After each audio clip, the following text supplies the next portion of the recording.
نبی علیہ الصلوۃ والسلام نے جب دین کی دعوت کا آغاز فرمایا تو مکہ مکرمہ کے مشرکین آپ کے مخالف بن گئے. جو رشتہ دار تھے وہ دشمن ہو گئے، جو دوست تھے وہ مخالف بن گئے، اور وہ طرح طرح سے نبی علیہ السلام کو ایذا پہنچانے کی کوششیں کرتے رہتے تھے. جب یہ سلسلہ کچھ لمبا چلا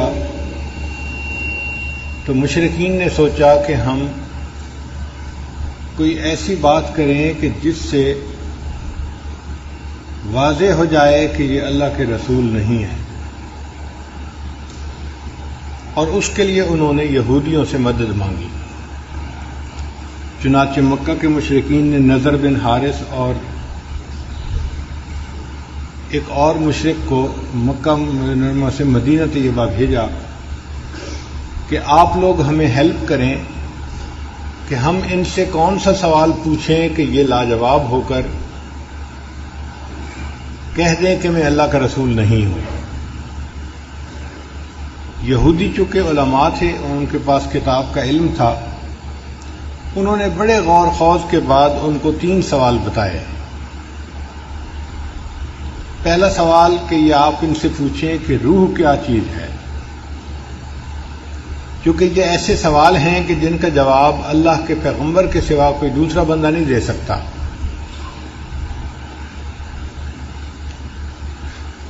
دوسرا سوال انہوں نے پوچھا کہ وہ کون سے نوجوان تھے جنہوں نے غار میں پناہ لی، ان کا واقعہ کیا ہے، اس کی تفصیلات کیا ہیں. مشرکین کو تو اس واقعے کا پتہ ہی نہیں تھا، پہلی کتابوں میں اس کا تذکرہ تھا تو یہودیوں کو معلوم تھا. اور تیسرا سوال انہوں نے پوچھا کہ یہ بتائیں کہ وہ بادشاہ کون تھا جس نے مشرق سے مغرب تک کا سفر کیا اور پھر اس نے دیوار بنائی. جب یہ دونوں حضرات مدینہ سے واپس آئے تو مشرکین بہت خوش ہوئے کہ اب ہم ایک ایسے سوالات پوچھیں گے کہ جس کا جواب یہ دے نہیں سکیں گے اور حق واضح ہو جائے گا. یہودیوں نے انہیں کہا تھا کہ اگر یہ اس کا جواب صحیح دے دیں گے تو یہ اللہ کے رسول ہیں، اور اگر یہ جواب نہ دے سکیں گے تو پھر تم انہیں قتل کر دینا، یہ واجب القتل ہے. چنانچہ مشرکین نبی علیہ السلام کی خدمت میں حاضر ہوئے اور انہوں نے 3 سوال پوچھے. نبی علیہ الصلوۃ والسلام نے وعدہ فرما لیا کہ میں اس کا جواب دے دوں گا، مگر اللہ کے حبیب صلی اللہ علیہ وسلم نے انشاءاللہ کا لفظ ساتھ نہ کہا. دل میں گمان تھا کہ اللہ تعالیٰ مہربانی فرمائیں گے اور جبریل علیہ السلام اس کا جواب لے کر آئیں گے اور میں ان کو بتا دوں گا. اب انتظار کرتے کرتے 15 دن گزر گئے اور وحی نہیں اتری. مشرکین مکہ تو مذاق اڑانے میں لگے ہوئے تھے، اور اللہ کے پیارے حبیب صلی اللہ علیہ وسلم کے دل پہ جو بیت رہی تھی وہ نبی علیہ السلام بھی جانتے ہیں. 15 دن کے بعد پھر اللہ رب العزت نے سورہ کہف کو نازل فرمایا. جو ان کا سوال تھا روح کے بارے میں، اس کا جواب پہلی ایک صورت میں دے دیا گیا اور باقی 2 سوالوں کا جواب اس صورت میں دیا گیا. کہف کہتے ہیں بڑے غار کو. کئی ایسی جگہیں ہوتی ہیں کہ جن کے ارد گرد 4 دیواری ہوتی ہے یا اونچائی ہوتی ہے، جگہیں کھلی ہوتی ہیں مگر باہر کی دنیا سے وہ چھپی ہوئی ہوتی ہیں. تو بڑی جگہ ہوگی تو اس کو کہف کہیں گے، اور اگر چھوٹی جگہ ہوگی تو اس کو غار کہیں گے. غار تو ہم جانتے ہی ہیں، چھوٹی جگہ ہوتی ہے، چھپی ہوئی ہوتی ہے. کہف یہ آپ سمجھ لیں کہ بڑے غار کو کہف کہتے ہیں. چنانچہ اس صورت میں اللہ رب العزت نے کچھ ایسے نوجوانوں کا تذکرہ کیا جنہوں نے اپنا ایمان بچانے کے لیے اپنے گھر وطن کو چھوڑا اور ایک کہف کے اندر انہوں نے پناہ لی. مفسرین نے لکھا ہے کہ ایک بادشاہ تھا دقیانوس، بت پرست تھا، اور وہ زبردستی ہر ایک کو بت پرستی کے اوپر آمادہ کرتا تھا. جو نہیں کرتا تھا اس کو سزا دیتا تھا، قید کرتا تھا، سزا دلواتا تھا. کچھ نوجوان تھے جو موحد تھے، کلمہ پڑھنے والے تھے، اللہ پہ ایمان رکھنے والے تھے. ان کو بھی ڈرایا دھمکایا گیا کہ اگر تم قوم کے دین پر عمل نہیں کرو گے تو تمہیں سزا ملے گی. اب اپنی جان بچانے کے لیے وہ اپنے گھروں سے نکل کھڑے ہوئے. اپنے گھر بار کو چھوڑنا، وطن کو، عزیز اقارب کو چھوڑ کے دین کے لیے چلے جانا، یہ بڑی قربانی ہوتی ہے. تو ان نوجوانوں نے بڑی قربانی کی. اللہ کی شان دیکھیں کہ جب یہ چلے تو ایک کتا بھی ان کے پیچھے پیچھے چلتا رہا. یہ پہاڑوں میں ایک جگہ پہنچے جہاں پہ کہف تھے، بڑی جگہ تھی چھپنے کی. یہ وہاں گئے اور وہاں جا کر اللہ نے ان کو سلا دیا، نیند آ گئی. اور یہ وہاں پر سوئے رہے حتیٰ کہ 300 سال سے زیادہ تک وہاں سوئے رہے.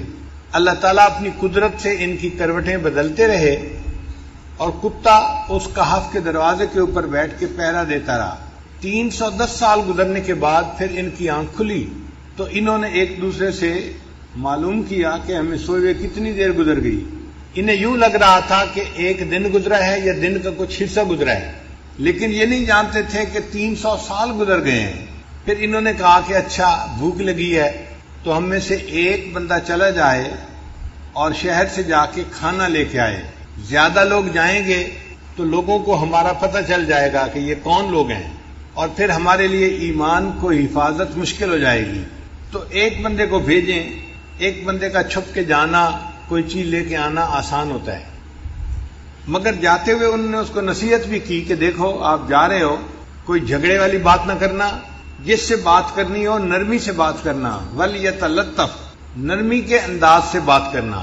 یہ وَلْيَتَلَطَّفْ قرآن مجید کا درمیانی لفظ ہے، سب سے درمیانی لفظ ہے. یعنی اگر کوئی بندہ قرآن مجید کے درمیانی مقصد کو معلوم کرنا چاہے تو وہ یہ ہے کہ انسان کو چاہیے کہ وہ نرم خوئی اختیار کرے. یہ جو سخت گیر لوگ ہوتے ہیں نا، سخت مزاج والے، شریعت کی نظر میں اچھے لوگ نہیں ہوتے. اچھے لوگ وہ ہوتے ہیں جن کو اللہ نرم خوئی عطا فرماتے ہیں، دل کے نرم ہوتے ہیں، طبیعت کے نرم ہوتے ہیں، یہ اللہ کو پسندیدہ ہوتے ہیں. اور پھر انہوں نے یہ کہا کہ بھئی جانا تو حلال کھانا لے کے آنا. اس بات کو دیکھنا کہ ایھا ازکا طعاما، کون سا کھانا زیادہ پاکیزہ ہے. اس لیے کہ ولایت میں دو چیزیں بڑی اہم ہوتی ہیں، ایک رزق حلال اور دوسرا صدق مقال. بات کرے تو انسان سچی بات کرے اور کھانا کھائے تو پاکیزہ کھانا کھائے. جتنا پاکیزہ کھانا ہوگا اتنا دل جلدی منور ہوگا. اور جو بندہ کھانے کی احتیاط نہ کرے وہ اپنی کی ہوئی محنت کو ضائع کر بیٹھتا ہے. ہمارے سلسلہ عالیہ نقشبندیہ کے بزرگ تھے حضرت خواجہ غلام علی دہلوی رحمۃ اللہ علیہ. وہ فرماتے ہیں کہ ایک مرتبہ میں نے کسی جگہ پر کھانا کھا لیا اور وہ کھانا مشتبہ تھا، حرام نہیں تھا، شبہ تھا اس میں، اور اس کی وجہ سے میری ساری کیفیات زائل ہو گئی.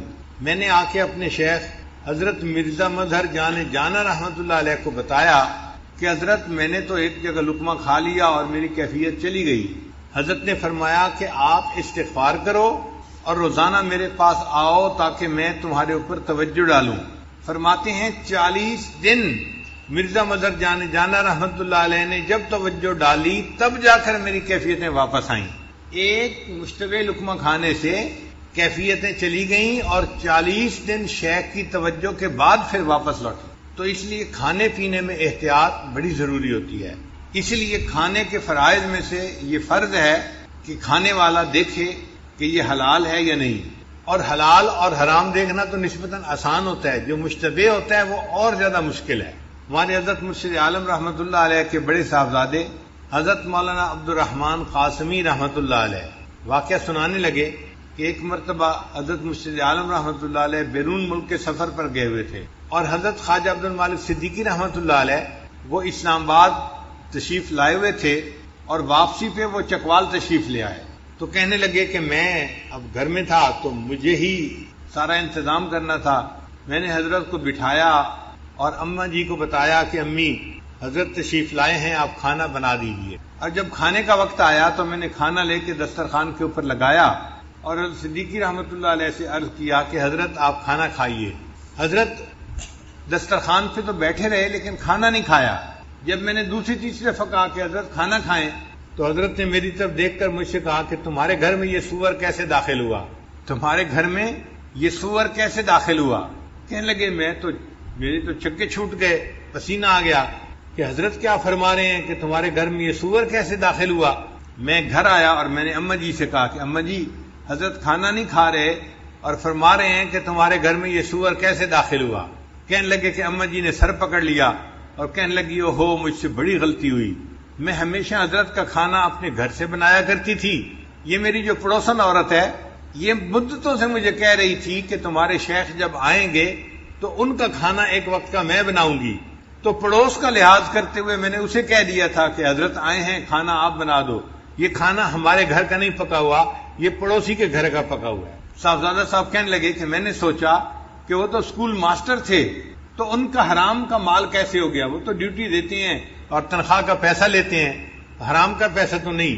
کہنے لگے جب تحقیق کی تو پتہ چلا کہ وہ اپنی تنخواہ بینک میں رکھتے تھے اور بینک میں رکھنے کی وجہ سے اس میں سود کے کچھ پیسے شامل ہو جاتے تھے، وہ جو حلال مال کے اندر سود کے تھوڑے سے پیسے شامل ہو جاتے تھے اس کی وجہ سے پورا مال جو ہے حرام بن گیا تھا، اور حضرت صدیقی رحمۃ اللہ نے کشف کی نظر سے پہچان لیا اور فرمایا کہ بتاؤ تمہارے گھر کے اندر یہ سور کیسے داخل ہوا۔ پھر اماں جی نے اپنے گھر سے آٹا لیا اور کھانا بنایا اور حضرت صدیقی رحمۃ اللہ نے پھر کھانا نوش فرمایا۔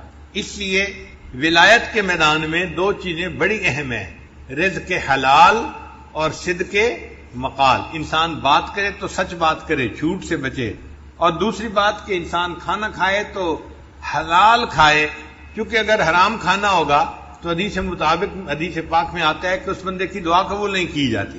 حدیث مبارکہ میں ہے کہ رو رو کے بندہ دعا مانگ رہا ہے، بیت اللہ سے لپٹ کے دعا مانگ رہا ہے، حالانکہ اس کا لباس حرام کا، اس کا کھانا حرام کا، اس بندے کی دعا کیسے قبول ہو سکتی ہے؟ ہماری دعاؤں کی قبولیت کے نہ ہونے کی بنیادی وجہ مال کا پوری طرح حلال نہ ہونا، اس پہ بہت دھیان رکھنا چاہیے، اور جو چیز منہ میں ڈالیں اس سے پہلے 100 دفعہ سوچنا چاہیے کہ یہ حلال ہے یا نہیں۔ ہمارے اسلاف تو کھانا کھانے سے پہلے 7 جگہوں تک دیکھتے تھے کہ اس چیز کی بے ٹھیک ہوئی ہے یا نہیں ہوئی۔ احوال الصادقین میں علامہ عبدالوہاب شیرانی رحمۃ اللہ فرماتے ہیں کہ وہ 7 ہاتھ تک دیکھتے تھے کہ اس چیز کی بے ٹھیک ہوئی ہے یا نہیں ہوئی، یعنی ہم نے کسی چیز بندے سے خریدی، اس بندے کے پاس ٹھیک چیز آئی یا نہیں آئی، پھر اس نے آگے جو خریدی تو وہ ٹھیک خریدی یا نہیں خریدی، پھر اس نے آگے جو خریدی، تو 7 ہاتھ تک دیکھتے تھے۔ ہم تو ایک ہاتھ بھی نہیں دیکھتے، بازار سے چیز لاتے ہیں، ہمیں کیا پتا لانے والا کیسے لے کے آیا ہے، ہم تو اس سے لے لیتے ہیں، ایک ہاتھ بھی نہیں دیکھتے آج کے دور میں۔ اور ہمارے اکابر 7 ہاتھ تک بے کو دیکھا کرتے تھے۔ حضرت مرزا مظہر جان رحمۃ اللہ کے پاس ایک بندہ انگور لے کے آیا، حضرت انگور کھا لیجئے، تو حضرت نے انکار فرمایا۔ اس نے پھر کہا حضرت انگور کھا لیجئے، حضرت نے خاموشی اختیار کی۔ اس نے پھر تیسری مرتبہ کہا حضرت انگور کھا لیجئے، میں آپ کے لیے لایا ہوں۔ تو حضرت نے فرمایا یہ انگور میں کیسے کھاؤں، مجھے اس میں سے مردوں کی بو آ رہی ہے، میں انگور کیسے کھاؤں، مجھے اس میں سے مردوں کی بو آ رہی ہے۔ وہ بندہ بڑا حیران ہوا کہ مردوں کی بو اس میں سے کیسے آئی، میں تو حلال مال سے یہ انگور لے کے آیا ہوں۔ چنانچہ وہ اس دکاندار کے پاس گیا جس سے اس نے انگور خریدے تھے، اور اس کو کہا کہ بھئی میں آپ سے انگور خرید کے گیا تھا، ایک اللہ والے کو پیش کیے، انہوں نے کہا میں کیسے کھا سکتا ہوں، اس میں تو مردوں کی بو آتی ہے۔ اس نے کہا کہ بھئی ایک بندہ میرے پاس آیا تھا اور میں نے اس سے خرید لیے تھے، اور وہ مجھے کہہ کے گیا کہ اور بھی میرے پاس انگور لگے ہوئے ہیں، میں آئندہ بھی آپ کو لا کے بیچا کروں گا، تو جب وہ آئے گا تو میں اس سے پوچھوں گا۔ چنانچہ اگلے دن جب وہ انگور بیچنے والا آیا تو دکاندار نے اس سے پوچھا کہ تم یہ انگور لائے کہاں سے؟ اس بندے نے بتایا کہ قبرستان کی ایک جگہ تھی جس کو اس نے اپنی زمین کے طور پہ بنا لیا تھا، یعنی قبروں کے نشان مٹ گئے اور اس نے اپنی زمین ذاتی بنا لیا، اس پہ اس نے انگور کی بیلیں لگائی تھیں اور وہاں پہ یہ انگور اگے ہوئے تھے، اور اس جگہ کے انگوروں کو دیکھ کے مرزا مظہر جان رحمۃ اللہ نے پہچان لیا کہ اس میں سے مردوں کی بو آ رہی ہے، چونکہ وہ قبرستان کے اندر لگائے گئے تھے۔ تو ہمارے اکابر 7 ہاتھ تک مال کو دیکھا کرتے تھے، اور آج کے سالکین ایک ہاتھ بھی نہیں دیکھتے۔ ہم یہ کہتے ہیں کہ چلو بھائی زیادہ اور تحقیق نہیں کر سکتے، نہ کرو، لیکن اتنا تو کہو کہ جہاں سے لے رہے ہیں کم از کم وہ دینے والا بھی تو ٹھیک بندہ ہونا۔ اب حلال مال سے حرام ریسٹورنٹ سے چیز خرید لینا، یہ جو غیر ملکی چیزیں ملتی ہیں، میکڈونلڈ ہے، فلاں ہے، فلاں ہے، کیا ریسیپی ہے اللہ جانے، ہمیں نہیں پتا اس کے بارے میں، ہم ان کے حلال کی تصدیق نہیں کر سکتے، ہم ان کے حلال ہونے کے بارے میں کچھ نہیں کہہ سکتے۔ اس کا ایک ہی طریقہ ہے کہ انسان ایسی جگہوں سے کھانا کھانا یا کھانے پینے کی چیزیں کھانا بند کر دے۔ اگر نہیں بند کرے گا اپنے مہینوں کی محنت کو منٹوں سیکنڈوں کے اندر ضائع کر بیٹھے گا. ایک لقمہ اندر گیا اور دل کی ساری روحانیت باہر نکل گئی. اس لیے رزق حلال ولایت کے راستے میں بہت اہمیت رکھتا ہے. وہ آدمی جس کے ذمے کھانا لانا لگایا گیا وہ شہر میں گیا تو ایک جگہ اس کو کھانے کی دکان ملی. اس نے کھانا خریدا. اب جب پیسے دینے کا وقت آیا تو اس وقت سکے ہوتے تھے، چاندی کے سکے. اس کے پاس جو اپنے وقت کے سکے تھے اس نے نکال کے دیے تو دکاندار حیران ہو گیا کہ یہ کرنسی تو نہیں ہے یہاں کی. وہ کرنسی تو 300 سال پہلے کی تھی اور یہ بندہ اب اس کو دے رہا تھا. اچھا، دینے والے کو بھی پتہ نہیں تھا کہ 300 سال کا عرصہ گزر چکا ہے. وہ سمجھا تھا ہم کل ہی تو گھر سے آئے ہیں اور یہ نقدی تو چلتی ہے، اس کو میں دے رہا ہوں. اس نے پوچھا بھائی تمہیں یہ ملی کہاں سے؟ کوئی خزانہ ملا ہے؟ اس نے کہا نہیں. اس نے کہا پھر کیسے ملی؟ اب اس کو بتانا پڑ گیا کہ جی ہم تو گھر سے نکلے تھے اور ایک جگہ پہنچے، وہاں تھوڑی دیر سوئے، کھانا لینے آیا اور میں آپ کے پاس یہ پیسے لے کے آیا ہوں. آپ کہتے ہیں یہ تو بڑے پرانے ہیں. اس دکاندار نے لوگوں کو بتایا تو لوگ جو تھے وہ سارے اس کے ساتھ گئے اور انہوں نے جا کے اس جگہ کو دیکھا. تو اس طرح اصحاب کہف کا پتہ چل گیا. اللہ کی شان کے جو کھانا لے کے گیا، یہ جب واپس گیا تو یہ گیا، اس کو بھی پھر نیند آ گئی، یہ بھی وہاں جا کے سو گیا. اللہ تعالیٰ اپنی قدرت دکھانا چاہتے تھے کہ لوگوں تم سمجھتے ہو کہ قیامت کے دن کوئی ہمیں زندہ نہیں کر سکے گا. میں دنیا میں دکھا دیتا ہوں کہ میں جس کو چاہوں 300 سال سلا دوں اور ان 300 سالوں میں اس کا جسم خراب بھی نہ ہو، اور پھر میں اگر اس کو جگانا چاہوں تو میں اس کو جگا کے بھی دکھا دیتا ہوں. تو سلانا اور جگانا یہ میرے اختیار میں ہے. موت دینا اور پھر قیامت کے دن اس کو کھڑا کرنا یہ میرے اختیار میں ہے. اللہ کی شان دیکھیں کہ جب یہ لوگ اٹھے تھے اس وقت جو بادشاہ تھا وہ ایمان والا تھا، وہ اللہ کو ماننے والا تھا. ان لوگوں کو پتہ نہیں تھا کہ وہ اللہ کو ماننے والا ہے اور وہ بھی نیک آدمی ہے. اور پوری قوم جو تھی اس وقت ایمان والی بن چکی تھی. جب مرے تھے تو قوم کافر تھی، جب 300 سال کے بعد جاگے تو اللہ نے حالات بدل دیے تھے، پوری قوم مسلمان مومن بن چکی تھی. پھر ان لوگوں نے مشورہ کیا ہم ان کے لیے کوئی نشانی بنائیں، تو انہوں نے ان کے کہف کے دروازے کے اوپر ایک مسجد بنا دی نشانی کے طور پر. تو یہ واقعہ قرآن مجید میں اللہ رب العزت نے اتار دیا تاکہ مشرکین کو ان کا جواب مل جائے. عجیب بات یہ کہ مشرکین کو جواب بھی مل گیا. نہ مشرکین ایمان لائے نہ یہودی ایمان لائے، ایمان کوئی نہیں لایا. اس لیے کہ سوال جو پوچھنے والے ہوتے ہیں وہ ایمان سے محروم ہوتے ہیں، ان کو کوئی کچھ نہیں ملتا. تو قرآن مجید میں اس واقعے کی تفصیل جو ہے وہ موجود ہے. تاہم اس سورت کی احادیث کے اندر بڑی فضیلت آئی ہے. ذرا آپ اس فضیلت کو بھی سن لیجئے تاکہ پتہ چل جائے کہ سورہ کہف کے کیا فضائل ہیں. بعض سورتوں کے خاص خاص فضائل احادیث میں وارد ہوئے ہیں، جیسے سورہ فاتحہ، سورہ بقرہ، سورہ آل عمران، سورہ کہف، سورہ ملک، سورہ کافرون، الاخلاص اور معوذتین. حضرت برار رضی اللہ عنہ روایت کرتے ہیں ایک صحابی تھے جو اپنے گھر میں سورہ کہف کی تلاوت اونچی کر رہے تھے. ان کے گھر کا صحن چھوٹا تھا، گھوڑا بھی بندھا ہوا تھا اور چارپائی کے اوپر ان کا بیٹا بھی لیٹا ہوا تھا، سویا ہوا تھا. اب ان کا دل چاہتا تھا کہ وہ اونچی تلاوت کریں، جہر سے تلاوت کریں. جب وہ جہر سے تلاوت کرتے تو گھوڑا بھی دکتا تھا اور ان کو ڈر ہوتا یہ گھوڑا کہیں میرے بیٹے کو لات نہ مار دے. تو وہ آہستہ پڑھتے تو گھوڑا بھی پرسکون ہو جاتا. پھر طبیعت میں جوش آتا، شوق اٹھتا، پھر دل چاہتا کہ اونچا پڑھیں، پھر گھوڑا بھی دکنے لگ جاتا. یہی ساری رات ہوتا رہا. جب صبح کا وقت ہوا انہوں نے دعا کے لیے ہاتھ اٹھائے تو انہوں نے دیکھا کہ کچھ بادل سے ہیں جن کے اندر روشنیاں ہیں اور یہ روشنیاں ان کے سر سے دور آسمان کی طرف جا رہی ہیں. پھر وہ نبی علیہ السلام کی خدمت میں حاضر ہوئے. فذکر ذلک للنبی صلی اللہ علیہ وسلم. انہوں نے نبی علیہ السلام کے سامنے یہ پوری رات کا قصہ بتایا تو نبی علیہ السلام نے فرمایا کہ یہ اللہ تعالیٰ کے فرشتے تھے جو تمہارے قرآن کی تلاوت سننے کے لیے تمہارے قریب آ گئے تھے. اگر تم تلاوت کرتے رہتے تو مدینے کے لوگ اپنی آنکھوں سے اللہ کے فرشتوں کو دیکھ لیتے. تو سورہ کہف کی تلاوت سننے کے لیے اللہ کے فرشتے آسمانوں سے نیچے اتر پڑے. ابو درداء رضی اللہ عنہ روایت کرتے ہیں من حافظ 10 آیات من اول سورۃ الکہف، کہ جس بندے نے سورہ کہف کی پہلی 10 آیات کو یاد کر لیا، اسی من فتنۃ الدجال، اللہ تعالیٰ اس کو دجال کے فتنے سے محفوظ فرما لیں گے. معاذ رضی اللہ عنہ فرماتے ہیں کہ نبی علیہ السلام نے ارشاد فرمایا من قرأ اول سورۃ الکہف وآخرها کانت لہ نورا من قدمہ الی رأسہ، کہ جس نے سورہ کہف شروع میں تلاوت کی اس کے لیے قدموں سے لے کے سر تک نور ہوگا۔ ومن قرأها کلها، اور جس نے پوری سورہ کہف کی تلاوت کی کانت لہ نورا ما بین السماء الی الارض، تو اس کے لیے اللہ تعالیٰ زمین سے لے کے آسمان تک نور پیدا فرما دیں گے۔ صدیقہ لانا فرماتی ہیں من قرأ من سورۃ الکہف 10 آیات، جس نے سورہ کہف میں سے 10 آیات پڑھی عند منامہ، سونے سے پہلے، اسم من فتنۃ الدجال، اللہ تعالیٰ اس کو دجال کے فتنے سے محفوظ فرمائیں گے۔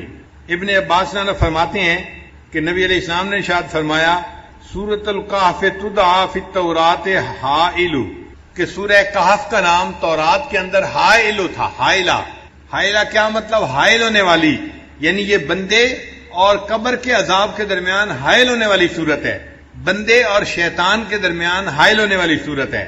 عبداللہ عنہ فرماتے ہیں قال رسول اللہ صلی اللہ علیہ وسلم، کہ نبی علیہ الصلوۃ والسلام نے ارشاد فرمایا البیت الذی تقرأ فیہ سورۃ الکہف، وہ گھر جس کے اندر سورہ کہف کی تلاوت کی جاتی ہے، لا یدخلہ شیطان تلک اللیلہ، اس رات شیطان اس گھر کے اندر داخل نہیں ہو سکتا۔ یعنی جو بندہ رات کو سورہ کہف تلاوت کر لے گا اس گھر کے اندر شیطان رات کو داخل نہیں ہو سکتا۔ آپ اندازہ لگائیے اس سورت کی کتنی عظمت ہے کہ جس گھر میں رات کو پڑھی جائے شیطان رات کو داخل نہیں ہو سکتا، تو بھئی اگر دن میں پڑھی جائے گی تو دن میں بھی داخل نہیں ہو سکے گا، اور جس گھر کے لوگ پڑھیں گے وہ فتنہ دجال سے محفوظ رہیں گے۔ اس سورت کو یاد کرنا اور اس کی کثرت سے تلاوت کرنا یہ بہت فائدے کی بات ہے، اسی لیے جمعہ کے دن اس سورت کا پڑھنا اور بھی زیادہ ثواب کا باعث ہے۔ نبی علیہ السلام نے ارشاد فرمایا کہ سورہ کہف کو جمعہ کے دن تلاوت کیا کرو، تو ہم سورہ کہف کی بھی تلاوت کریں جمعہ کے دن اور اس کو یاد کر کے پڑھنے کی کوشش کریں تاکہ اللہ تعالی ہمیں شیطان سے بھی بچائے اور جو دجال ہے اللہ تعالیٰ اس کے فتنے سے بھی ہمیں محفوظ فرمائے۔ سورہ کہف سے پہلے ایک سورت ہے سورہ اسراء، اس کا نام ہے۔ اللہ رب العزت نے اس کو سبحان کے لفظ سے شروع فرمایا ہے، سبحان الذی اسریٰ بعبدہ لیلا من المسجد الحرام الی المسجد الاقصی، تو سبحان کے لفظ سے وہ سورت شروع ہوئی ہے، اور یہ سورت اسراء یہ سورت کہف اس کے بعد آئی، اس کو اللہ نے الحمد کے لفظ سے شروع فرمایا ہے۔ چنانچہ سبحان اور الحمد کا ایک جوڑ ہے۔ بخاری شریف کی آخری روایت ہے کلمتان حبیبتان الی الرحمن ثقیلتان فی المیزان خفیفتان علی اللسان سبحان اللہ و بحمدہ سبحان اللہ العظیم۔ تو دیکھیں پہلے تسبیح آئی اور پھر تحمید آئی، اور اللہ تعالیٰ نے یہاں بھی وہی ترتیب رکھی۔ قرآن مجید کی کچھ صورتیں ہیں جن کو اللہ نے الحمد سے شروع فرمایا، جیسے سورہ فاتحہ ہے، سورہ فاطر ہے، یا یہ سورہ کہف ہے۔ الحمد سے کیوں شروع فرمایا؟ اصل مقصد یہ تھا کہ یہ اللہ تعالیٰ کی تعریف ہی ہے کہ اللہ رب العزت نے کمال رحمت سے اور مہربانی سے اپنے بندوں کو اس کلام سے نوازا، یہ اللہ کی رحمت ہے اور اللہ کی مہربانی ہے۔ اور مفسرین نے لکھا ہے کہ اللہ تعالیٰ نے الحمد سے اس لیے سورت کو شروع فرمایا کہ اللہ جانتے تھے کہ بندے میرے حمد کا حق ادا کر ہی نہیں سکتے، اس لیے مجھے اپنی حمد خود بیان فرمانی ہے۔ اللہ نے اپنی حمد خود بیان فرمائی۔ امام ربانی حضرت مجدد ثانی رحمۃ اللہ نے لکھا ہے کہ اگر بندہ اللہ کی حمد بیان کرنے کے لیے ایڑی چوٹی کا زور لگا دے تو بھی وہ اللہ کی حمد کو بیان نہیں کر سکتا، چونکہ اللہ تعالیٰ اتنے عظیم ہے کہ انسان اس کی عظمت کے مطابق اس کی تعریف کر ہی نہیں سکتا۔ ہم اللہ کی کیا تعریف کریں گے؟ انبیاء کے سردار، انبیاء کے امام حضرت محمد مصطفیٰ احمد مجتبی حضرت محمد مصطفیٰ صلی اللہ علیہ وسلم، انہوں نے فرما دیا اللہم لا احصی ثناء علیک، اے اللہ میں آپ کی تعریفوں کا احاطہ نہیں کر سکتا، انت کما اثنیت علی نفسک، آپ ایسے ہیں جیسے آپ نے اپنی تعریفیں خود بیان فرمائی ہیں۔ تو اللہ کی تعریف اللہ خود ہی بیان فرما سکتا ہے، مخلوق میں سے کوئی تعریف کر ہی نہیں سکتا، اللہ اتنے بڑے ہیں۔ اس کی مثال یوں سمجھیں، ایک عام آدمی، اس کو کوئی کہنے لگ جائے کہ جی آپ ذرا ایک سپر کمپیوٹر کی تعریف کریں، تو ایک عام آدمی یا ایک بچہ جو پرائمری اسکول کا پڑھنے والا ہے وہ سپر کمپیوٹر کی کیا تعریف کرے گا؟ وہ تو جانتا ہی ہے اس کے بارے میں۔ اسی طرح ہم بندے ہیں، ہم اللہ کی عظمت کی حقیقت کو جانتے ہی نہیں، اس لیے ہم اس کی تعریف کر ہی نہیں سکتے۔ جتنی تعریفیں کریں گے یہ تعریفیں نیچے رہ جائیں گی۔ اللہ کی شان اس سے بھی بڑی ہے، اس سے بھی بڑی ہے، اس سے بھی بڑی ہے۔ اللہ تعالیٰ بہت بڑے ہیں۔ اس لیے نبی علیہ السلام نے ارشاد فرمایا کہ اے اللہ ما عبدنا کا حق کا عبادتک، ہم نے آپ کی عبادت ایسے نہیں کی جیسی عبادت کرنے کا حق تھا، ہم عبادت کا حق ادا کر ہی نہیں سکتے۔ امام ربانی مجدد ثانی رحمۃ اللہ فرماتے ہیں کہ کوئی بندہ کتنے خلوص سے عبادت کیوں نہ کرے، کتنی یکسوئی کے ساتھ، کتنی توجہ کے ساتھ، کتنی وہ یکسوئی کے ساتھ عبادت کرے، وہ اللہ کی عبادت کا حق ادا کر ہی نہیں سکتا۔ اس کی عبادت نیچے رہ جاتی ہے، اللہ کی شان اس سے بھی اونچی ہے، اس سے بھی اونچی ہے، اس سے بھی اونچی ہے۔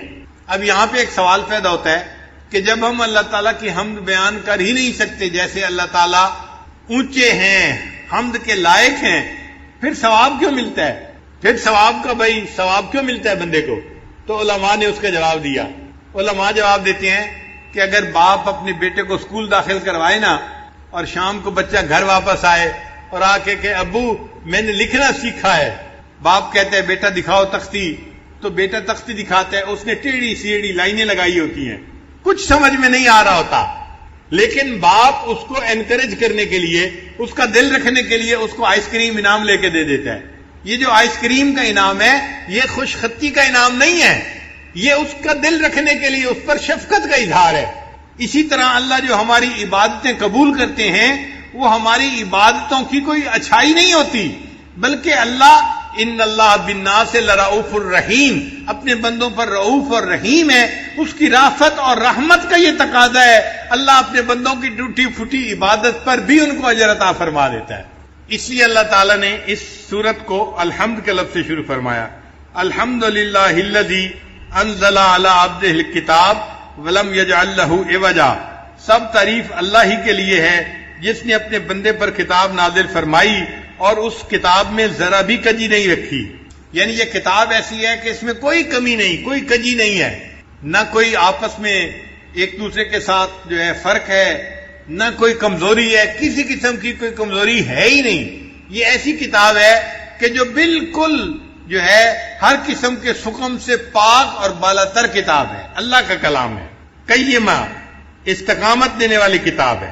لِيُنذِرَ بَأْسًا شَدِيدًا مِّن لَّدُنْهُ وَيُبَشِّرَ الْمُؤْمِنِينَ الَّذِينَ يَعْمَلُونَ الصَّالِحَاتِ أَنَّ لَهُمْ أَجْرًا حَسَنًا، تاکہ وہ اللہ کی طرف سے سخت عذاب سے ڈرائے۔ یعنی جو لوگ ایمان نہیں لاتے اور نیک اعمال نہیں کرتے، قرآن ان کو ڈراتا ہے آخرت کے عذاب سے۔ اس میں ترغیب بھی ہے، ترہیب بھی ہے۔ نیک لوگوں کو جنت کی بشارت دی جاتی ہے اور جو بات کو نہیں مانتے ان کو جہنم کی عذاب کے بارے میں بتایا جاتا ہے، تاکہ ڈرائے ان لوگوں کو سخت عذاب سے، اور مومنین کو بشارت دے جو نیک عمل کرتے ہیں کہ ان کے لیے اچھا اجر ہے۔ اچھا اجر کون سا ہے؟ مومنین کے لیے جنت اللہ نے بہترین اجر بنایا ہے۔ ماکثین فیہ ابدا، وہ اس میں ہمیشہ رہیں گے، جنت میں ہمیشہ ہمیشہ رہیں گے۔ وَيُنذِرَ الَّذِينَ قَالُوا اتَّخَذَ اللَّهُ وَلَدًا، اور یہ قرآن ڈرائے ان لوگوں کو جنہوں نے کہا کہ اللہ تعالیٰ اولاد رکھتا ہے۔ بعض ایسے بھی لوگ گزرے ہیں جو کہتے تھے کہ اللہ تعالیٰ کی اولاد ہے۔ چنانچہ جو مشرکین تھے وہ کہتے تھے کہ جو ملائکہ ہیں وہ اللہ کی بیٹیاں ہیں، ملائکہ کو، فرشتوں کو اللہ کی بیٹیاں کہتے تھے، اور یہود جو تھے وہ عزیر علیہ السلام کو اللہ کا بیٹا کہتے تھے، اور جو عیسائی تھے وہ حضرت عیسیٰ علیہ السلام کو اللہ کا بیٹا کہتے تھے۔ یعنی یہ تینوں قسم کے لوگ اللہ کی اولاد مانتے تھے۔ ایک مسلمان ہے جو یقین رکھتے ہیں کہ اے اللہ آپ اولاد سے پاک ہیں، قل واللہ احد اللہ الصمد لم یلد ولم یولد ولم یکن لہ کفوا احد، اور اسی لیے اللہ تعالیٰ کو ایمان والوں سے محبت ہے کہ یہ میری عظمت کو جانتے ہیں اور میرے اوپر صحیح ایمان لانے والے بندے ہیں۔ اللہ تعالیٰ کو اس بات پہ بہت غصہ آتا ہے کہ کوئی ان کے ساتھ اولاد کو جوڑے۔ فرماتے ہیں ما لہم بہ من علم ولا لآبائہم، اس کے بارے میں کچھ بھی علم نہیں ہے ان لوگوں کو اور نہ ان کے باپ دادوں کو، یعنی یہ بھی جاہل ہیں اور ان کے باپ دادا جو کہتے تھے نا کہ اللہ کی اولاد ہے وہ بھی جاہل ہیں، اس لیے کہ سانپ کا بیٹا سانپ ہی ہوتا ہے. یہ جاہل تھے، انہوں نے اولاد جنی تو وہ بھی جاہل ہی نکلی، اور ان کی اولاد نے بھی کہا کہ اللہ تعالیٰ کا بیٹا ہے. اللہ فرماتے ہیں کبرت کلمۃ تخرج من افواہہم، کہ بڑے بول ہیں جو ان کے منہوں سے نکل رہا ہے. ان یقولون الا کذبا، یہ نہیں بولتے مگر جھوٹ، یہ جھوٹ بات کر رہے ہیں. پھر اللہ تعالیٰ نے اپنے پیارے حبیب صلی اللہ علیہ وسلم کی تسلی فرمائی کہ چونکہ اللہ کے حبیب صلی اللہ علیہ وسلم 15 دن وحی نہ آنے کی وجہ سے بہت غمزدہ بھی تھے. اللہ فرماتے ہیں فَلَعَلَّكَ بَاخِعٌ نَفْسَكَ عَلَىٰ آثَارِهِمْ إِن لَّمْ يُؤْمِنُوا بِهَٰذَا الْحَدِيثِ آسَفًا. تو ایسا تو نہیں کہ آپ ان کے پیچھے اپنی جان کو غم کی وجہ سے ہلاک کر دینے والے ہیں اور یہ لوگ اس مضمون پر ایمان نہ لائیں. اگر یہ لوگ ایمان نہیں لاتے آپ اتنے غمزدہ کیوں ہوتے ہیں؟ آپ کے اوپر تو ہے بات کو پہنچانا. وما علیک الا البلاغ، آپ نے تو بات پہنچا دی، آپ کی ذمہ داری ختم ہو گئی.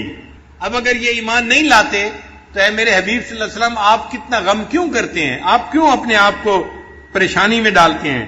پھر آگے فرمایا انا جعلنا ما علی الارض زینۃ لہا لنبلوہم ایہم احسن عملا. بلا شبہ زمین پر جو کچھ ہے ہم نے اس کے لیے زینت بنایا ہے تاکہ ہم آزمائیں کہ ان لوگوں میں سے کون اچھا عمل کرتا ہے. زمین کے اوپر جو کچھ بھی ہے وہ سب کا سب ہمارے لیے امتحان ہے. زمین کی زیب و زینت بھی امتحان ہے، زمین کے اوپر مال وہ بھی امتحان ہے، زمین کے اوپر جمال وہ بھی امتحان ہے. ہر چیز ہمارے لیے امتحان ہے، اور اللہ تعالیٰ نے یہ اس لیے امتحان بنایا کہ وہ دیکھنا چاہتے ہیں کہ کون ہیں جو نیک عمل کرنے والے ہیں. وَإِنَّا لَجَاعِلُونَ مَا عَلَيْهَا سَيِّدًا جُرُزًا.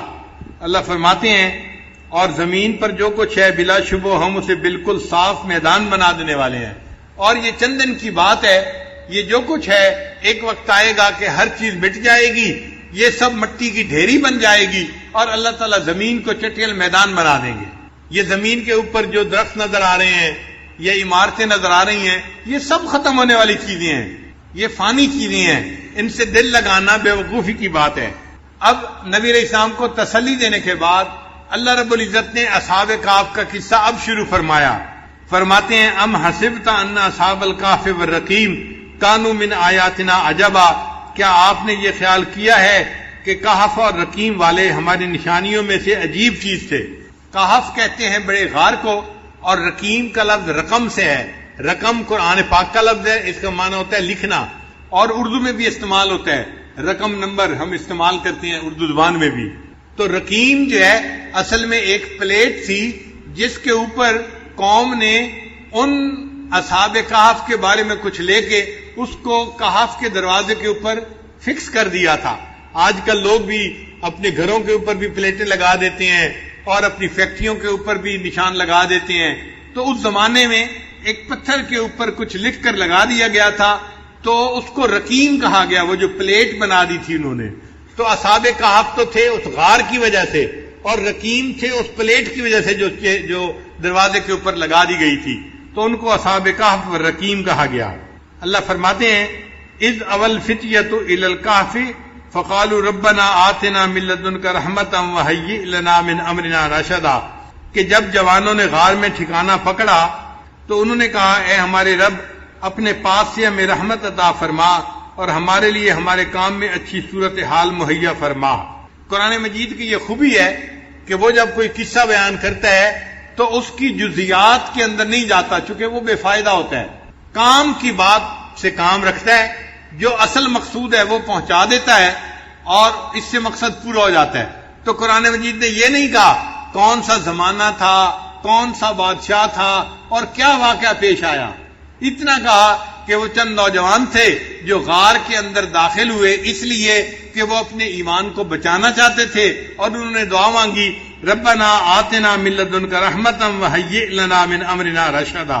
اے اللہ، اے ہمارے رب، ہمیں اپنے پاس سے رحمت عطا فرما اور ہمارے لیے ہمارے کام میں اچھی صورتحال مہیا فرما. بس اتنی بات بتائی اور بات کو مکمل کر دیا. پھر جب وہ کہف کے اندر آ گئے اللہ فرماتے ہیں فَضَرَبْنَا عَلَىٰ آذَانِهِمْ فِي الْكَهْفِ سِنِينَ عَدَدًا. سو ہم نے ان کے کانوں پر سال ہا سال تک پردہ ڈال دیا، پھر ہم نے انہیں اٹھایا. جب انسان سوتا ہے نا تو اس کے کانوں کے اوپر پردہ آ جاتا ہے. نیند کا تعلق دو چیزوں کے ساتھ ہے، ایک آنکھوں کے ساتھ ہے اور ایک کانوں کے ساتھ ہے. اگر کانوں میں آواز چلی جائے تو بھی نیند ڈسٹرب ہو جاتی ہے, اگر آنکھوں کے آگے روشنی آ جائے تو بھی نیند ڈسٹرب ہو جاتی ہے. اسی لیے سائنسدانوں نے یہ لکھا ہے کہ ایک آدمی اگر کسی جنگل کے اندر سویا ہوا ہے تو رات ہوگی تو اس کو نیند آئے گی, اور جیسے ہی صبح کی روشنی ہوگی تو بند آنکھوں کے باوجود اس کی آنکھوں کے اندر سے روشنی اس کے دماغ تک جائے گی اور اس کو پتہ چل جائے گا کہ صبح کا وقت ہو گیا ہے اور اس کی آنکھ کھل جائے گی. تو صبح کے وقت, سحری کے وقت خود بخود آنکھ کھل جاتی ہے. تو آنکھ کھلتی ہے روشنی دماغ تک پیغام دے یا کان کی آواز دماغ تک پیغام دے. تو اللہ فرماتے ہیں کہ وہ غار میں سوئے ہوئے تھے تو صاف ظاہر ہے کہ غار کے اندر اللہ نے ان کو سلانے کے لیے ان کے کانوں کے اوپر پردہ ڈال دیا تھا, اور پردہ آنے کی وجہ سے اب ان کو گہری نیند آ گئی تھی. وہ 300 سال تک سوئے رہے اور اس دوران اللہ ان کی کروٹیں بھی بدلتے رہے اور ان کی نیند میں خلل نہیں آیا. ثم بعثناہم, پھر ہم نے انہیں اٹھایا جگایا کہ ہم جان لیں لنعلم ای الحزبین احصی لما لبثوا امدا, کہ دونوں گروہ میں سے کون سا گروہ ان کے ٹھہرنے کی مدت کو ٹھیک طرح سے شمار کرنے والا ہے. یعنی کیا ان کو خود پتا ہے کہ یہ کتنا سوئے ہیں, یا ان کی قوم کو پتا ہے کہ یہ نوجوان کتنا عرصہ اس کہف کے اندر سوئے رہے ہیں؟ ہم دیکھنا چاہتے تھے کہ کوئی جانتا ہے کہ نہیں اس بات کو. اللہ فرماتے ہیں نحن نقص علیک نبأہم بالحق, کہ ہم آپ سے ان کا واقعہ بالکل ٹھیک ٹھیک بیان کرتے ہیں. انہم فتیۃ آمنوا, بلا شبہ وہ چند نوجوان تھے, بربہم وزدناہم ہدی, جو اپنے رب پر ایمان لائے اور اللہ نے ان کی ہدایت کو اور زیادہ کر دیا. قرآن مجید میں نوجوانوں کا تذکرہ اللہ تعالیٰ نے خاص طور پر کیا ہے.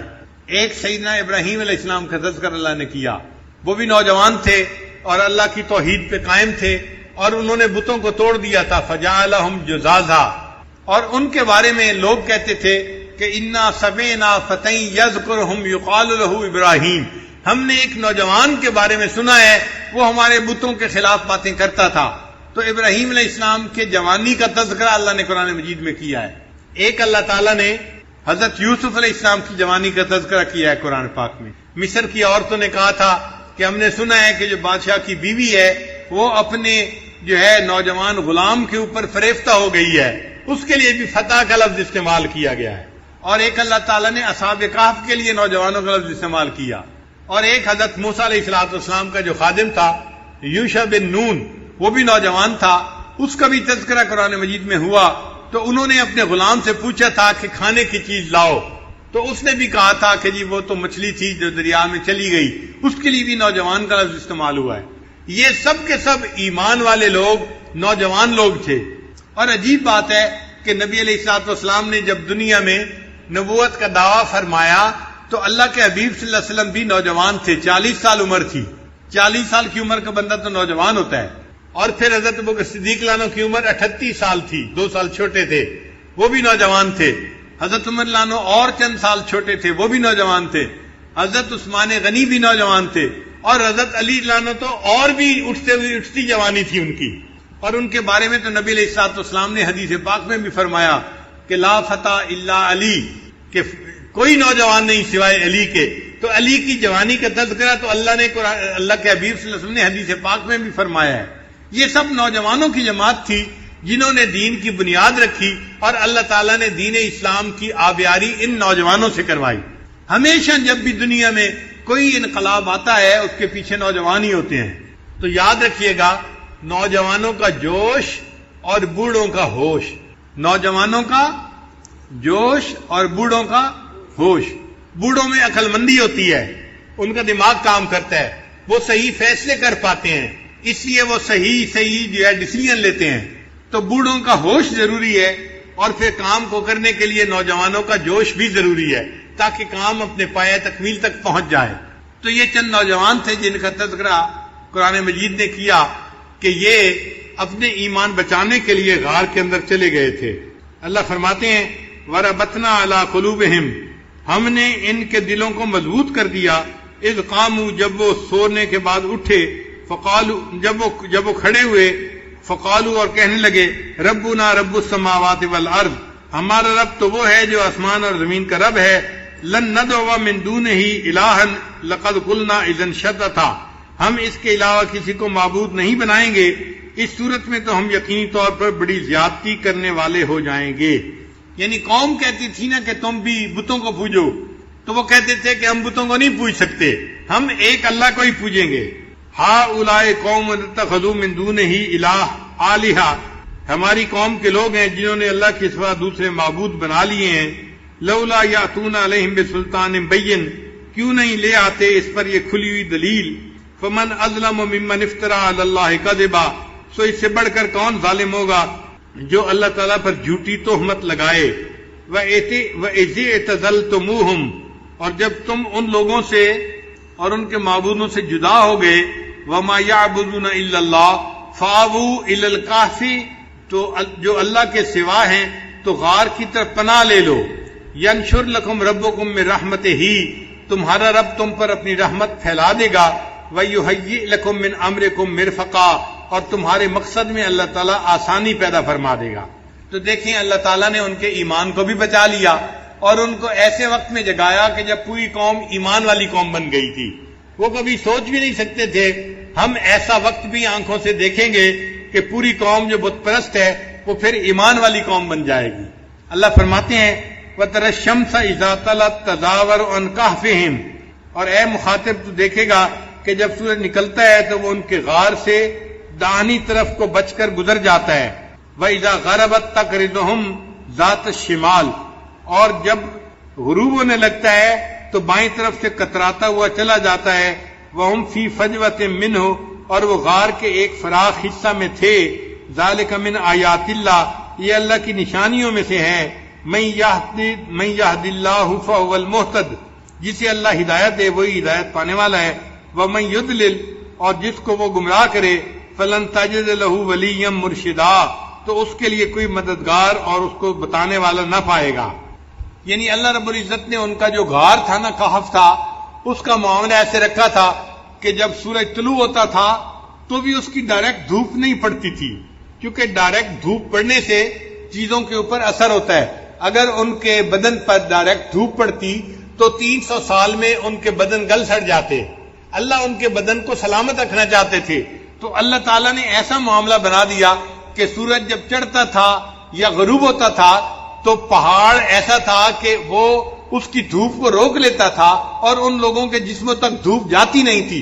اللہ فرماتے ہیں کہ اللہ نے اپنی نشانی دکھائی، قدرت دکھائی کہ دیکھو میں نے ان لوگوں کے جسموں کو اتنے 100 سال تک صحیح سلامت رکھا۔ وَتَحْسَبُهُمْ أَيْقَاظًا وَهُمْ رُقُودٌ، اور اے مخاطب تو ان کو دیکھتا تو خیال کرتا کہ وہ جاگ رہے ہیں حالانکہ وہ سوئے ہوئے تھے۔ وَنُقَلِّبُهُمْ ذَاتَ الْيَمِينِ وَذَاتِ الشِّمَالِ، اور ہم انہیں دائیں کروٹ پر اور بائیں کروٹ پر بدل دیتے تھے۔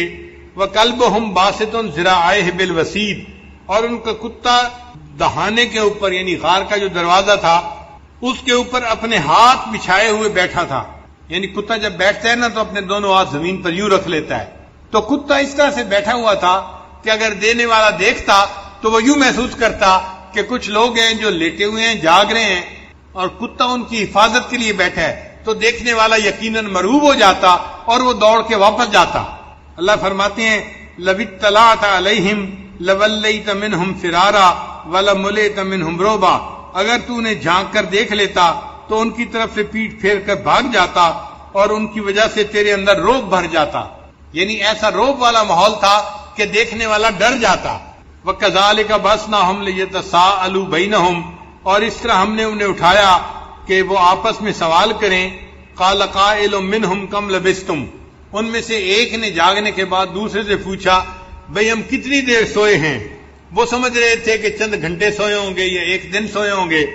قَالُوا لَبِثْنَا يَوْمًا أَوْ بَعْدَ يَوْمٍ، وہ کہنے لگے کہ ایک دن یا ایک دن سے کم حصہ ہم سوئے ہیں۔ قَالُوا، پھر بعضوں نے کہا رَبُّكُمْ أَعْلَمُ بِمَا لَبِثْتُمْ، اللہ کو معلوم ہے کہ ہم کتنا سوئے ہیں۔ فَبَعْثُوا أَحَدَكُمْ بِوَرِقِكُمْ هَٰذِهِ إِلَى الْمَدِينَةِ، بھئی اب تو بھوک لگی ہے لہذا ایک بندے کو بھیجو جو شہر سے جا کے روٹی لے کے آئے تاکہ ہم کھانا کھائیں۔ کیا تم بحث میں پڑ گئے ہو کہ کتنا سوئے ہیں؟ جتنا اللہ نے چاہا سلا دیا۔ تو وہ اس بات پر بحث کرنے سے بھی گریز کر رہے تھے۔ ہماری زبان میں کہتے ہیں پیٹ نہ پئیاں روٹیاں تے ساری گلاں کھوٹیاں، جب پیٹ میں روٹی نہیں ہوتی تو ہر گل کھوٹی نظر آتی ہے۔ انہوں نے بھی یہی کہا کہ بھئی کس بحث میں پڑ گئے ہو، تم جاؤ بندے کو کہو ایک کھانا لے کے آئے شہر سے، فَلْيَنْظُرْ أَيُّهَا أَزْكَىٰ طَعَامًا، ہاں اس شہر کے کھانوں میں سے دیکھے کہ کون سا کھانا زیادہ پاکیزہ ہے، فَلْيَأْتِ بِرِزْقٍ مِّنْهُ، تو وہ تمہارے پاس اس میں سے کھانا لائے، وَلْيَتَلَطَّفْ، اور بات چیت میں نرمی کرے، وَلَا يُشْعِرَنَّ بِكُمْ أَحَدًا، ایسے کہ تمہارے بارے میں کسی کو پتہ نہ چلے، یعنی خواہ مخواہ بحث مباحثہ نہ کرے، سوال نہ پوچھے، لوگوں کو پتہ نہ چلے کہ یہ کون لوگ ہیں جو شہر میں آ گئے ہیں، لہذا جانے والا سمجھداری سے بات کرے اور لوگوں کو پتہ بھی نہ چلنے دے کہ یہ کون لوگ ہیں جو یہاں آئے ہیں۔ انہم ان یظہروا علیکم یرجموکم، بے شک اگر ان کو اس بات کا پتہ چل گیا کہ ہم کون ہیں، یعنی وہ تو سمجھ رہے تھے نا کہ ہم ایمان والے ہیں اور پوری قوم کافروں کی ہے، ان کو اگر پتہ چل گیا کہ ہم کون ہیں، یرجموکم، تو وہ ہمیں پتھر مار مار کر ہلاک کریں گے، او یعیدوکم فی ملتہم، یا اپنے دین میں ہمیں زبردستی واپس لوٹا لیں گے، ولن تفلحوا اذن ابدا، اور تم ہرگز کامیاب نہ ہو سکو گے۔ شروع زمانے سے ہی یہ بات چلی آ رہی ہے کہ پتھر جو مارا جاتا ہے نا، رجم کیا جاتا ہے، یہ شیاطین کی سزا ہوتی ہے، لہذا اس زمانے میں بھی پتھر مارے جاتے تھے، اور آج بھی ہم حج پہ جاتے ہیں تو دیکھو شیطان کو کنکریاں مارتے ہیں نا، تو شیطان کو کنکریاں مارنا اس بات کی دلیل ہے کہ اللہ نے شیاطین کا عذاب رجم ہی رکھا ہے، اسی لیے اللہ تعالیٰ نے زنا کی سزا بھی رجم ہی رکھی ہے۔ وَكَذَلِكَ أَثَرْنَا عَلَيْهِمْ لِيَعْلَمُوا أَنَّ وَعْدَ اللَّهِ حَقٌّ، اور اس طرح ہم نے ان پر مطلع کر دیا تاکہ وہ اس بات کو جان لیں کہ بلا شبہ اللہ کا وعدہ حق ہے کہ قیامت آئے گی، اور قیامت میں انسانوں کو اللہ تعالیٰ پھر زندہ فرمائیں گے۔ وَأَنَّ السَّاعَةَ لَا رَيْبَ فِيهَا، اور قیامت میں آنے میں کوئی شک نہیں ہے، اِذْ يَتَنَازَعُونَ بَيْنَهُمْ أَمْرَهُمْ، جب وہ لوگ اپنے درمیان ان کے بارے میں جھگڑ رہے تھے، فَقَالُوا ابْنُوا عَلَيْهِمْ بُنْيَانًا، سو انہوں نے کہا کہ ان کے اوپر ایک عمارت بنا دو، رَبُّهُمْ أَعْلَمُ بِهِمْ، ان کا رب خوب ان کو جانتا ہے، قَالَ الَّذِينَ غَلَبُوا عَلَىٰ أَمْرِهِمْ، کہا انہوں نے جو اس معاملے میں غالب آئے، لَنَتَّخِذَنَّ عَلَيْهِمْ مَسْجِدًا، ہم ضرور ان کے اوپر مسجد بنائیں گے، یعنی نشانی کے طور پر انہوں نے ان کے اوپر مسجد بنا دی۔ آگے فرمایا سَيَقُولُونَ ثَلَاثَةٌ رَابِعُهُمْ، کچھ لوگ یوں کہیں گے کہ وہ 3 بندے تھے اور چوتھا ان کا کتا تھا، وَيَقُولُونَ خَمْسَةٌ سَادِسُهُمْ كَلْبُهُمْ، اور کچھ لوگ کہیں گے کہ وہ 5 تھے اور چھٹا ان کا کتا تھا، رجمًا بالغیب، یہ سب اٹکل پچو لگا رہے ہیں، وَيَقُولُونَ سَبْعَةٌ وَثَامِنُهُمْ، اور کچھ لوگ کہیں گے کہ وہ 7 ہیں اور 8واں ان کا کتا ہے، قُلْ رَبِّي أَعْلَمُ بِعِدَّتِهِمْ، آپ فرما دیجئے کہ میرا رب ان کی تعداد کو بہتر جانتا ہے، إِلَّا قَلِيلٌ، مگر تھوڑے سے لوگ ہیں جو جانتے ہیں، فَلَا تُمَارِ فِيهِمْ إِلَّا مِرَاءً ظَاهِرًا، سو آپ اس کے بارے میں سرسری بحث کے علاوہ زیادہ بات نہ کیجئے، وَلَا تَسْتَفْتِ فِيهِمْ مِنْهُمْ أَحَدًا، اور ان کے بارے میں کسی سے سوال بھی نہ کیجئے۔ مقصد یہ تھا کہ بھئی ان کی تعداد کتنی ہے اصحاب کہف کی، یہ فضول سی بات ہے، یہ کوئی ایسی بات نہیں کہ جس کے اوپر کسی سے پوچھ پرتیت کی جائے یا اس کا فیصلہ کیا جائے، وہ 7 تھے، 5 تھے، 8 تھے، 2 تھے، اللہ ان کی تعداد کو بہتر جانتا ہے۔ بہرحال کچھ نوجوان تھے جنہوں نے غار میں پناہ لی تھی اور اللہ نے ان کے ایمان کو محفوظ کر دیا تھا۔ پھر اتنا واقعہ سنانے کے بعد اللہ تعالیٰ اپنے پیارے حبیب صلی اللہ علیہ وسلم کو سمجھاتے ہیں، فرماتے ہیں وَلَا تَقُولَنَّ لِشَيْءٍ إِنِّي فَاعِلٌ ذَلِكَ غَدًا، اے میرے محبوب صلی اللہ علیہ وسلم، کسی چیز کے بارے میں آپ ہرگز یوں نہ کہیں کہ میں اسے کل کروں گا، مگر یہ کہ إِلَّا أَن يَشَاءَ اللَّهُ، کہ اس کے ساتھ اللہ کی مشیت کا ذکر بھی کریں کہ اللہ چاہے گا تو میں کل کروں گا، کیونکہ کرنے والا تو اللہ ہے نا، اختیار تو اللہ کا ہے۔ اللہ تعالیٰ اپنی کبریائی بھی دکھانا چاہتے تھے کہ معاملہ تو میرے ہاتھ میں ہے، جو چاہوں وہ میں کروں گا، تو آپ اگر کوئی بات کریں تو کہیں کہ اللہ چاہیں گے تو میں کل کروں گا۔ وَاذْكُر رَبَّكَ إِذَا نَسِيتَ، اے میرے محبوب جب آپ بھول جائیں تو اپنے رب کو یاد کریں۔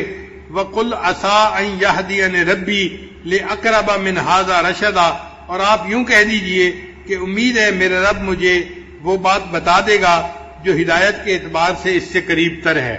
وَلَبِثُوا فِي كَهْفِهِمْ 300 سِنِينَ وَازْدَادُوا 9، اللہ فرماتے ہیں کہ وہ لوگ اپنے غار میں 309 سال رہے، یعنی شمسی اعتبار سے 300 سال رہے، اور اگر قمری اعتبار سے کریں تو پھر وقت زیادہ بن جاتا ہے، تو 309 سال بن گئے اس طرح سے۔ قل اللہ اعلم بما لبثوا، اللہ ہی خوب جاننے والا ہے کہ وہ کتنی مدت رہے۔ لہو غیب السماوات والارض، اللہ کو آسمان اور زمین کے غیب کا علم ہے۔ اب صرف ہی واسمع، وہی دیکھنے والا ہے اور سننے والا ہے۔ ما لہم من دونہ من ولی، ان لوگوں کو اس کے سوا کوئی مددگار نہیں۔ ولا یشرک فی حکمہ احدا، اور وہ اپنے حکم میں کسی کو شریک نہیں فرماتا، یعنی اللہ اپنے حکم میں کسی کو اپنا شریک نہیں بناتا، صرف اللہ ایک ہی ہے جس کا حکم چلتا ہے، اس میں کوئی اس کا دوسرا شریک نہیں ہے۔ ما اوحی الیک من کتاب ربک، آپ کے رب کی کتاب جو آپ کی طرف وحی کی گئی اس کی تلاوت کیجئے۔ لا مبدل لکلماتہ، اس کے کلمات کو کوئی بدلنے والا نہیں۔ ولن تجد من دونہ ملتحدا، اور ہرگز آپ اس کے سوا کوئی پناہ کی جگہ نہیں پائیں گے۔ وَاصْبِرْ نَفْسَكَ مَعَ الَّذِينَ يَدْعُونَ رَبَّهُمْ بِالْغَدَاةِ وَالْعَشِيِّ، اور جو لوگ صبح و شام اپنے رب کو پکارتے ہیں ان کے ساتھ آپ اپنے آپ کو بٹھائیے۔ یہ وہ لوگ ہیں جو اللہ کی رضا کے طالب ہیں، اور آپ ایسا نہ کریں کہ وَلَا تَعْدُ عَيْنَاكَ عَنْهُمْ، کہ ان کی دنیا والی زندگی کی زینت کے ارادے سے ان سے آپ نظریں ہٹا لیں۔ ترید زینت الحیات الدنیا، آپ دنیا کی زینت کے چاہنے والے ہوں گے۔ وَلَا تُطِعْ مَنْ أَغْفَلْنَا قَلْبَهُ عَنْ ذِكْرِنَا، اور اس شخص کی بات نہ مانیے جس کے دل کو ہم نے اپنی یاد سے غافل کر دیا۔ وَاتَّبَعَ هَوَاهُ، وہ اپنے خواہشات کے پیچھے لگ گیا۔ وَكَانَ أَمْرُهُ فُرُطًا، اور اس کا حال حد سے آگے بڑھ گیا۔ مکہ کے مشرکین نے نبی علیہ الصلوۃ والسلام کو ایک پیغام دیا تھا کہ یہ جو ایمان لانے والے لوگ ہیں نا، حضرت بلال عنہ جیسے اور دوسرے حضرات جو تھے، یہ سب غریب غربا لوگ ہیں، اور ہم اپنے وقت کے بڑے بڑے سردار لوگ ہیں، ہمیں آتے ہوئے اور آپ کے پاس آ کر بیٹھتے ہوئے محسوس ہوتا ہے، شرم آتی ہے، غیرت آتی ہے، ہم اتنے غریب قسم کے لوگوں کے پاس آ کے کیسے بیٹھیں؟ آپ ان کو اپنے پاس سے اگر ہٹا دیں تو پھر ہم آپ کے پاس آئیں گے، آپ کی بات کو سنیں گے۔ تو جب انہوں نے یہ پیغام بھیجا، اللہ رب العزت نے آیت اتار دی، اے میرے حبیب صلی اللہ علیہ وسلم، یہ مکار لوگ ہیں، یہ مشرکین کے جو سردار ہیں، آپ ان کی دنیا کی حیثیت کا ذرا خیال نہ کیجئے، اور جو آپ کے پاس لوگ ہیں آپ ان صحابہ کے پاس بیٹھیے، یہ ایمان کے ساتھ اپنے دلوں کو بھرنے والے لوگ ہیں، آپ ان میں اپنا وقت گزاریے اور ان کو اپنی صحبت عطا فرمائیے۔ فرمایا قُلِ الْحَقُّ مِن رَبِّكُمْ، آپ فرما دیجئے کہ حق تمہارے رب کی طرف سے ہے۔ فَمَنْ شَاءَ فَالْمُؤْمِنُ، تو جس کا جی چاہے وہ مومن ہو جائے۔ وَمَنْ شَاءَ فَلْيَكْفُرْ، اور جس کا جی چاہے وہ کافر رہے۔ اِنَّا أَعْتَدْنَا لِلظَّالِمِينَ نَارًا، بے شک ہم نے ظالموں کے لیے آگ تیار کر رکھی ہے۔ أَحَاطَ بِهِمْ سُرَادِقُهَا، اس کی دیواریں گھیرے ہوئے ہوں گی ان کو جہنم میں۔ وَإِن يَسْتَغِيثُوا يُغَاثُوا بِمَاءٍ كَالْمُهْلِ يَشْوِي الْوُجُوهَ، اور جب وہ فریاد کریں گے تو انہیں پینے کے لیے ایسا پانی دیا جائے گا جو تیل کی تلچھٹ کی طرح ہوگا، اور وہ منہوں کو بھون ڈالے گا، یعنی اتنا گرم ہوگا کہ جب جہنمی اس کو پینے لگیں گے تو ان کے ہونٹ جل جائیں گے۔ بئس الشراب، پینے کی کتنا برا مشروب ہے۔ وساعت مرتفقہ، اور وہ دوزخ آرام کی بری جگہ ہے۔ ان الذین آمنوا وعملوا الصالحات، بے شک جو لوگ ایمان